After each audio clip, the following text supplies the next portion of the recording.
At any rate, I will record this one so that you will have a basis later on. And also, I will be providing you the files in our Facebook page, especially the formatting, no? Formatting and some samples that you could base from. Okay? So I know that you are done with the almost all parts of your manuscript. Sino nang nakatapos ng chapter 2? Wala pa? So, I would like also to announce that this meeting will be conducted at least twice a week. So, you have to attend the meeting twice a week in order that we could polish your manuscripts before you present it to the panel. Okay? So for now, we will discuss, may I ask pala Cherry Yvonne? Cherry, Yes, ma'am. Cherry, how are you with your system? Kasi wala pang kwan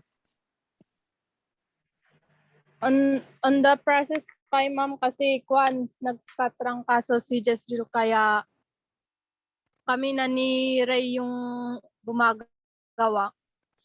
Okay. For those who were not able to submit kasi wala pa kayong grades. For L'Oreal, I'm waiting for Ma'am Mile because she's asking kung ano ba yung ano pa ba yung idadagdag nyo doon, L'Oreal, doon sa system ninyo because you sent your walkthrough and Ma'am Mile is asking kung ano pa yung mga idadagdag and sadly, sadly we cannot contact your advisor right now because she's still in grief kasi kamamatay nung father ni Ma'am Lay. Kaya hindi natin makuha yung mga what transpired during the defense. Okay? So, for now, we will be discussing chapter 1 or kahit saan tayo umabot, no? And we will start with, wait, the project wait. The contents of chapter 1. Sino nakakaalam ng contents ng chapter 1?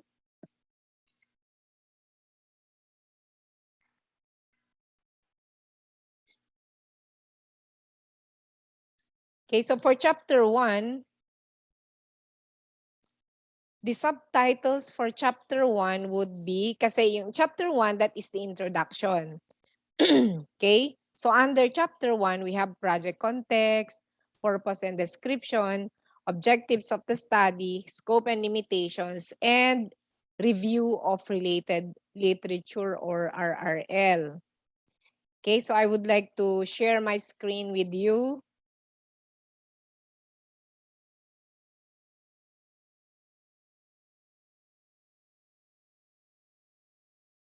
Can you see my screen?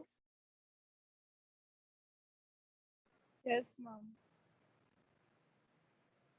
Okay. So the reason why I would like to expound and critique on each chapter is that you should be ready when you face the final defense. Kasi yung final defense na yan, that will be your make or break,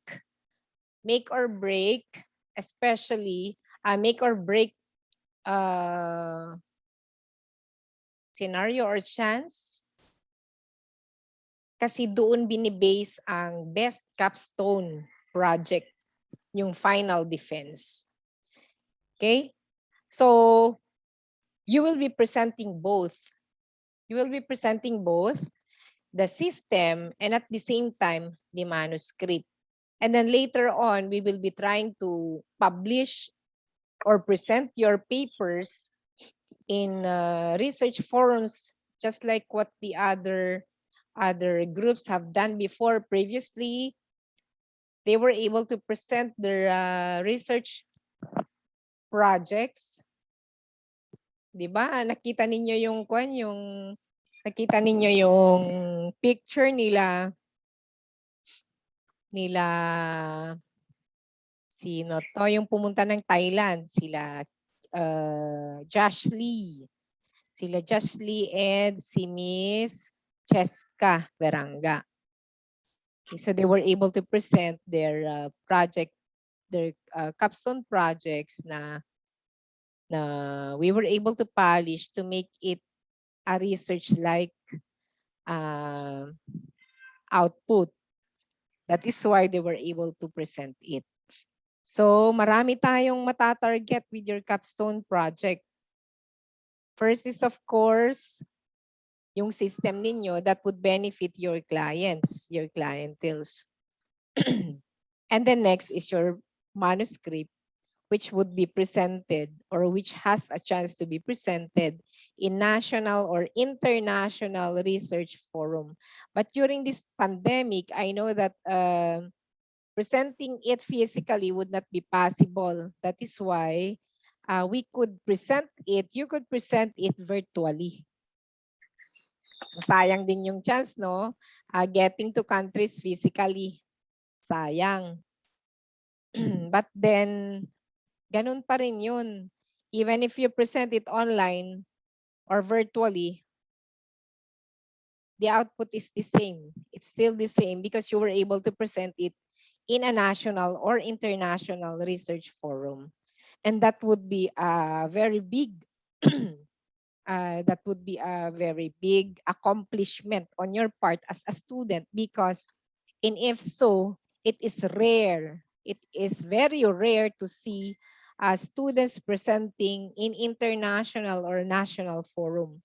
And if you present in national or international forum, you have incentives. Yung mga nanalo noon during the research forum, may mga incentives sila. May mga prizes sila. And you are going to be rewarded by the university. Oh, ayaw nyo yun. Di ba? Graduate na kayo, may incentive pa kayo kung kung may pipresent ninyo yung manuscript ninyo abroad or here in the country. Okay, so let us discuss the introduction part. Chapter 1. Look here. The first subtitle is the project context. Kaninong group yung sinabihan kayo that you could incorporate studies. Wait lang, no. I will stop my sharing at hanap ako ng study. Hindi ko na kwento. That would show some literatures incorporated in the project context. Wait.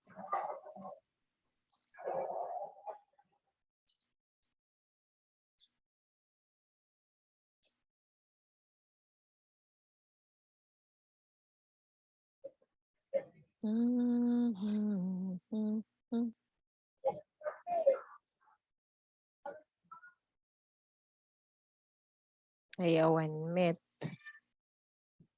Yung dissertation ko na lang.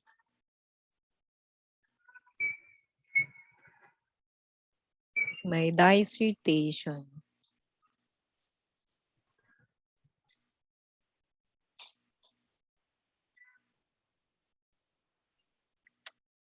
Okay.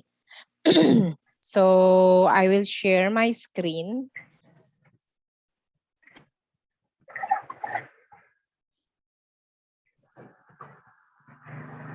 Okay. So can you see my screen now? Yes, Can you see ma'am. my screen? Okay. So for the project context, you are going to introduce first your the area of concern or the area of interest the area of your topic or your topic per se, yung topic mo mismo. Now, you can incorporate studies that would support or that would make an introduction of what you are going to undertake. In this example, this research study is on e-learning readiness. This is on e-learning readiness. So tignan ninyo yung introduction ko. This is not my wordings, no? I did not compose these words. Instead, I got it from related literature. Kumuha ako sa mga related literature. That is why, eto, tignan ninyo, learning institutions are currently integrating technology into their teaching, administration, and research work because of its usefulness. Ang topic ko is e-learning readiness of students. Now, it is but just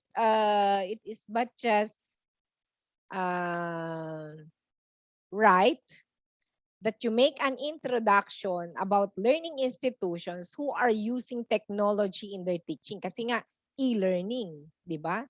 So yung sa inyo, if it is an IS or if it is an information system, for example, library management system, kung yan yung ginagawa ninyo is a library management system, then you could get introductions or you could support the introduction by introducing or by putting or citing introduction, citing studies from other authors that would support your study. Kunwari, maghanap kayo, bakit importante ang library management system? Or you get an introduction of what are library management systems. Yun ang ilagay ninyo dun sa unahan. Okay? So going back to my previous slide, hindi pala slide, my previous presentation file, eto, tignan ninyo. A good introduction of an IT capstone project should contain a discussion of all the following. Number 1, you have to present the importance of the system software, if it is a system software. If it is an algorithm, it is a process or an enterprise resource plan to be designed or developed. So you have to present the importance of what you are going to do. Gaya nga nung sinabi ko kanina, if it is a library management system, then first, mag-i-intro ka. Usually, ang kanya is, the structure is, you start first with international studies, international na related studies, followed by national studies, and then followed by local studies. Kung meron. Kung wala, you could get any available article or related literature. Okay. So your project context should present the importance of the topic that you are going to present, the software that you are going to present. Okay, for example, yung title na to, Development and Evaluation of a Decision Support System for the JIL Church using Transaction Processing as perceived by the admin and workers for the year 2015. Okay, so ito yung pinang-introduction niya. Organizations have long recognized the importance of managing key resources such as labor and raw materials. Information has now moved to its rightful place as a key resource. Okay, so binigyan niya ng importance yung need for the importance of information. In the first place, when we computerize, it is information that we are going to store, di ba? And ito naman yung ima-manage natin. Now, decision makers are beginning to understand that information is not just a byproduct of conducting business. Rather, it fuels businesses. So, in here, you can see the importance of managing information to the decision makers. Okay? So sabi niya dito, it can be the critical factor in determining the success or failure of a business. Sabi niya. Okay? So meaning to say, it shows here that information is very important in fueling businesses and can be critical factor in determining the success or failure of a business. So, naiset the importance of managing the information is presented here already. Now, it says here, to maximize the usefulness of information, a business must manage it correctly. Now, when you manage information correctly, then you are presenting a solution that would manage the information correctly. So, yun yung paglagay mo ng introduction. That is one. That is one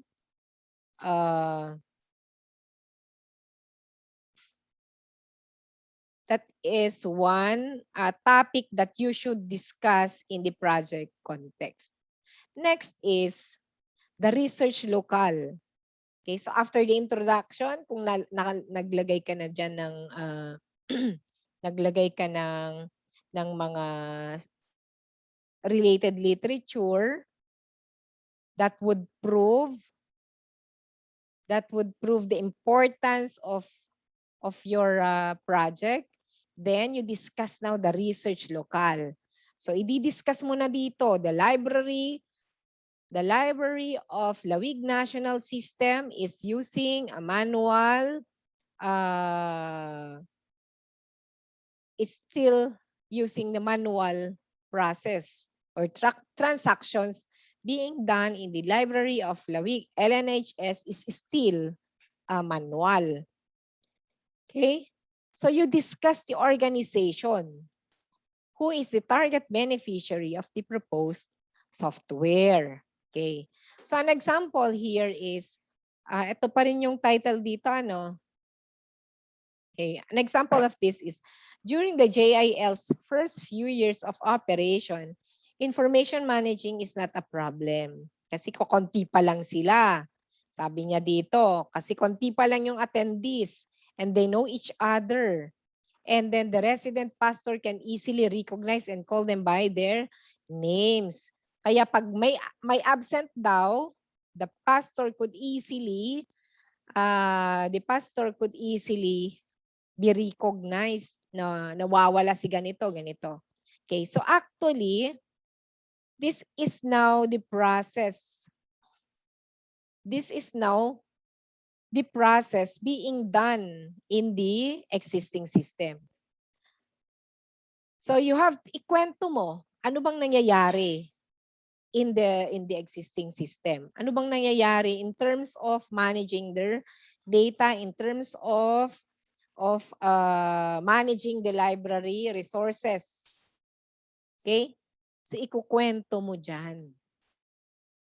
Kaya nga, dapat dun sa introduction, nandun makikita mo na kung anong scenario. And then, ipakita mo ano ba yung unsatisfactory condition or the problems that need solution.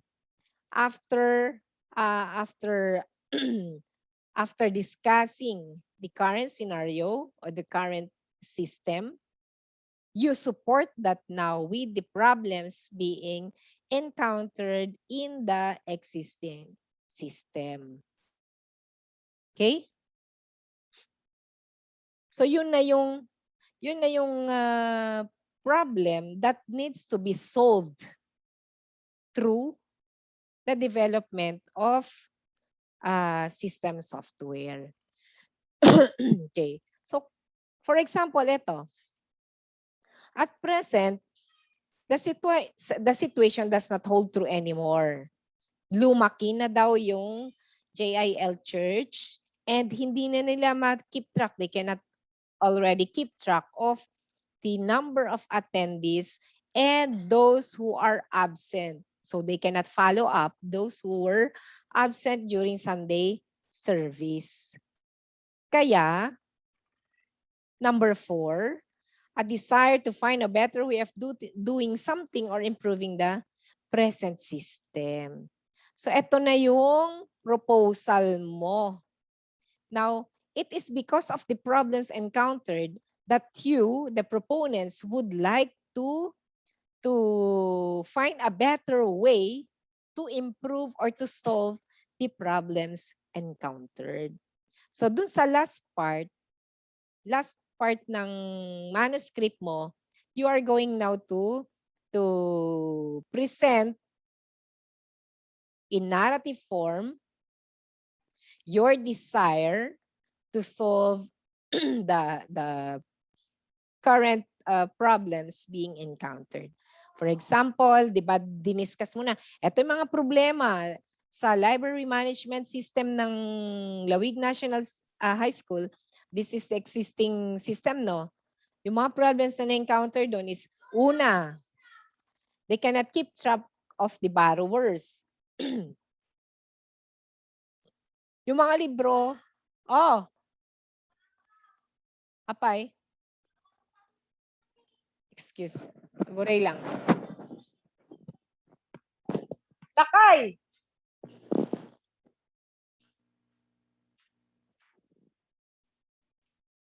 Nasaan na ako? Excuse, may patalastas. Okay, so yon. After that, di ba i-discuss mo dun sa taas, the paragraph before your concluding paragraph, yung mga problems encountered. Okay, see, the librarian encounters these problems. The following problems. Number 1,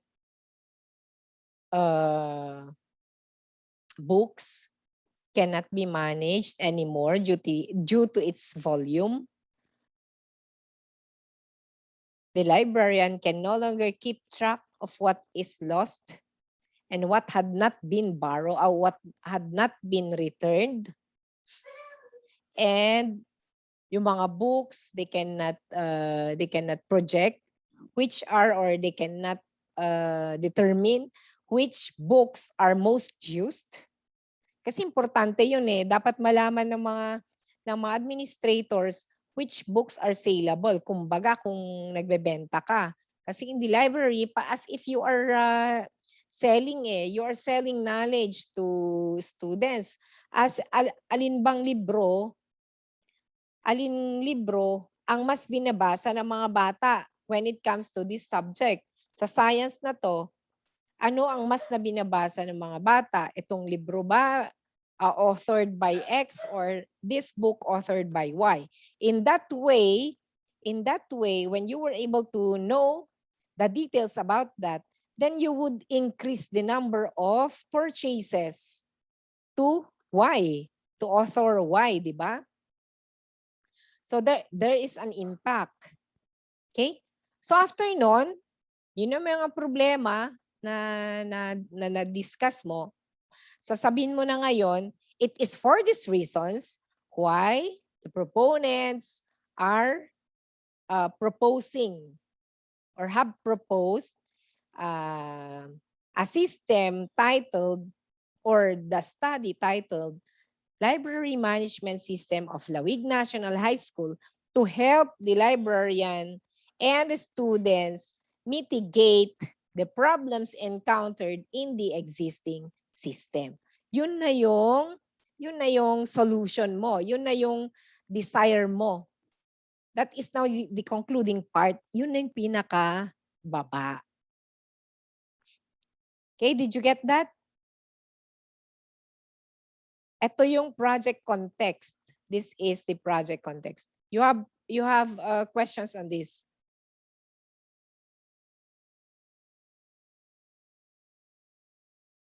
May problema? Oy. Agdingdingig kayo ba? Yes, ma'am.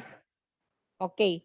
So sa project context, isa-summarize ko lang, no? Sa project context, you could infuse or you could use articles from books or from journals that would support your study.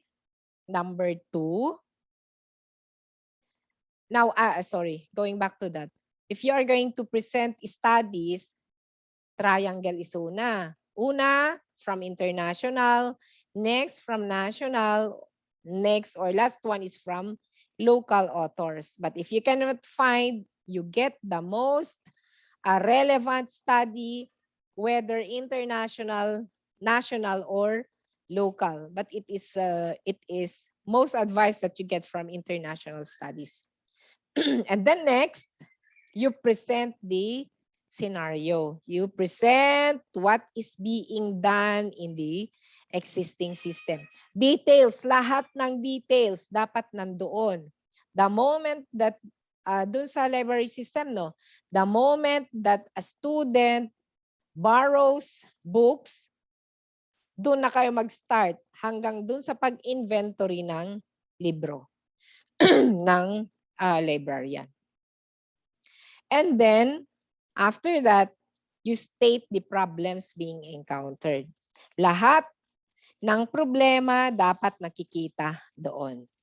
And then lastly, you present your desire to solve the solution through computerization. Okay, so yun ang project context. Okay, so I would like to request the project members who are working on the manuscripts to please send me your project context and the purpose and description of the project, hanggang objectives pala. Ay sige, tapusin natin hanggang dito. Hanggang scope and limitations of the project. And then afterwards, you submit to me so that I would check. Gawin nyo muna and then I will check your outputs. Okay, so next is the purpose and description of the project. Okay, so here, you have to state the function of the project. Ano ba ang function niya? Okay, for example, the project was conducted in order to assist the school administrator in the preparation of classroom schedules. This is a development and evaluation of a classroom schedule generator. It is an expert system. Now, the purpose and description of the project is stated as this one. Sabi niya dito, it is conducted in order to assist the school administrator in the preparation of classroom schedules, as well as teaching loads of faculty members every term or semester by developing a software called this. Once developed, it shall automatically prepare the classroom schedules of students and teaching loads of faculty members. So you have to state here what are the features and what would your system do. So ilagay mo dyan, ano bang ginagawa niya, ano bang gagawin niya in answer to the problems in the project context. Okay. Also, you could state the capabilities or the features. Sabi niya dito, assign classes, lecture, laboratory in appropriate rooms. But here, it has to be in narrative format, no? Haan nga mabalin nga hanga mabalin nga Kasta. Kasta dapat A. Mhm. And then B. And then C. Okay, so dapat ganito itsura niya, not numbered.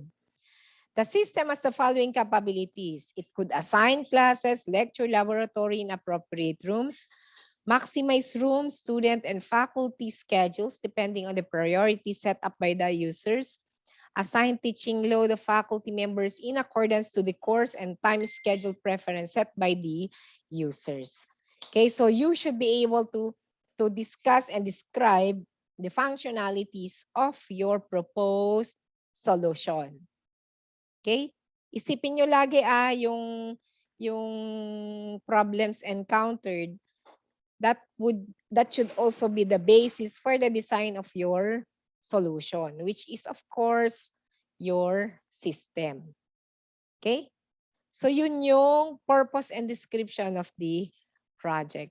Next is yung objectives. Natapos na ito, we can no longer change the objectives of the project because you were able to defend it already. You were able to defend it already with your to the panel members. So as is, hindi natin mapapalitan yung objectives. And then lastly, yung scope and limitations of the project. Okay. The scope should include a brief statement of the general purpose of the study. You have to state first the general purpose of the study, the target users and beneficiaries, the period of study, and the features of the proposed system. The limitation should include the weaknesses of the study beyond the control of the researcher. Lagi-lagi na lang itong tinatanong during the final defense. Ano ba ang hindi kayang gawin ng iyong system? What are the limitations of your system? So they are actually asking what what functionalities is not included in your system. Kunwari, it is not web-based. Oh, that is one limitation. Another, it will not run on a network. Hindi siya naka-LAN. Hindi siya naka-network. So that is another limitation of the project. Okay? So let's see the example here. Sabi niya, the online leave management system was designed, developed, and implemented taking the distinction of the leave of absence policies, types of leaves, and leave management of the university. This system was developed using the same technologies and tools used by the MIS team to maintain consistency in design and minimize problems in programming. The scope of this project is limited to several processes. Actually, yung limitation, it is not only it will not only discuss the environment, no, like hindi siya naka-network, hindi siya naka-upload sa internet, or it is not web-based, but you have to put here what processes are not included. Kunwari dun sa library management system, ano yung mga hindi naka-include, L'Oreal? Yung kwan ma'am, ang tawag doon, yung barcode. Yes, that is one limitation. That is one limitation. Barcoding or the use of barcoding. The use of barcoding is ano to?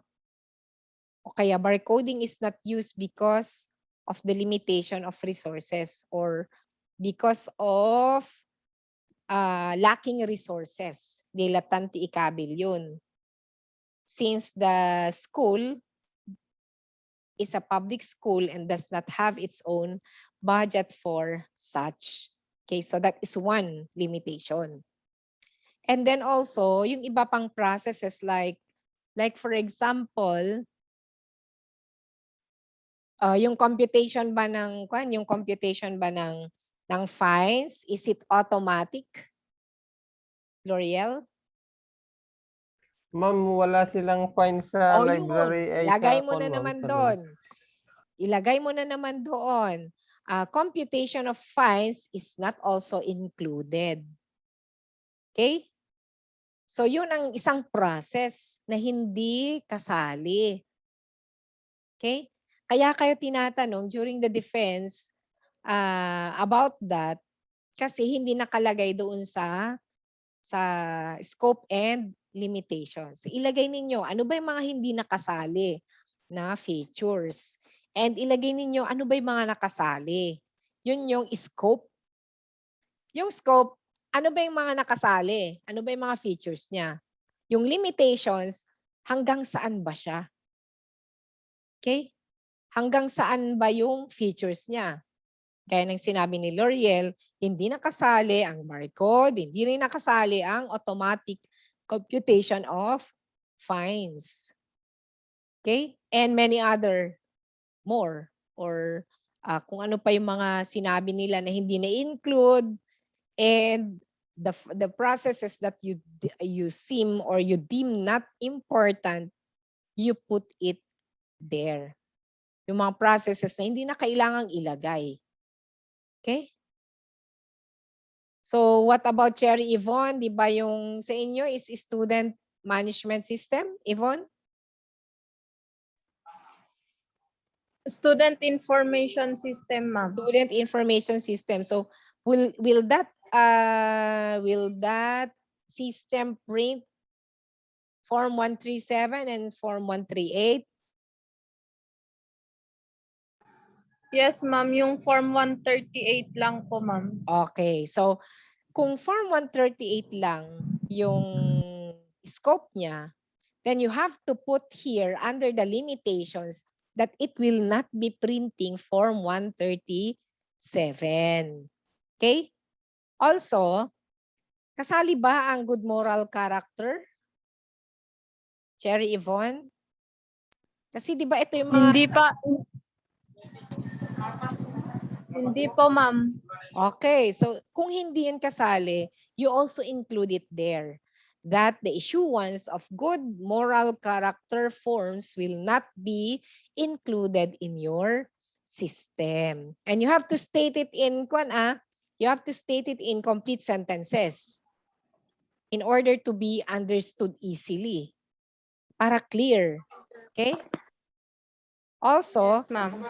you have to include there what reports are you going to generate? Ano bang mga klaseng reports ang i-generate ninyo? Like ikaw, sinabi mo Form 138. What other reports are you going to produce? Like for example, master list ng students ba per year level? Is it included? If it is included, then you have to put there in the scope. Okay? But if it is not included, then you have to put it there in the limitations. Cherry Ann, Alaga. Cherry Ann. Cherry Ann, anya man inti group mo? What group do you belong to? Cherry Ann. Ma'am, kay Alona po at Kyle. Okay. Kay Kyle. So, that is a student management system also, di ba?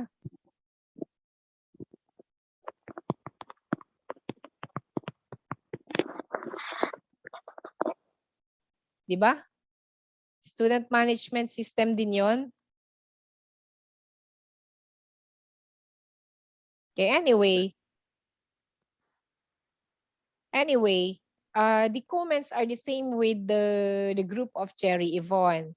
Basta ilagay ninyo sa scope, ano ba yung mga features na covered niya? And then dun sa limitations, ano ba yung mga features na hindi niya gagawin? Yun lang yun. That is the scope and limitations of the project. Okay? And So, the review of related literature will be discussed next meeting. I will be scheduling again another meeting, maybe Thursday or Friday.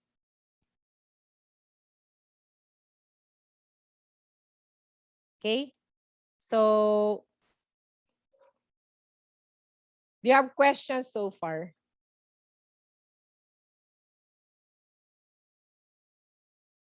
May mga questions ba kayo?